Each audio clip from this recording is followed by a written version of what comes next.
बच्चे हैं वो जी, जी, उसे तो अभी 15 साल हो गए हैं, लापता है।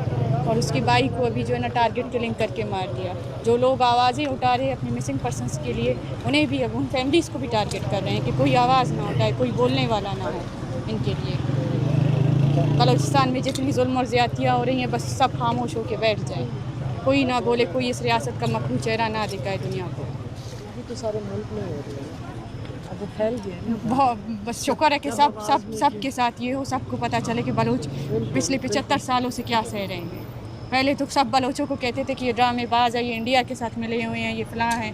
अभी हर कौम के साथ, हर तबके के साथ ये ज़ुल्म हो रहा है, तो सबको एहसास होगा कि बलोच क्या सह रहा है।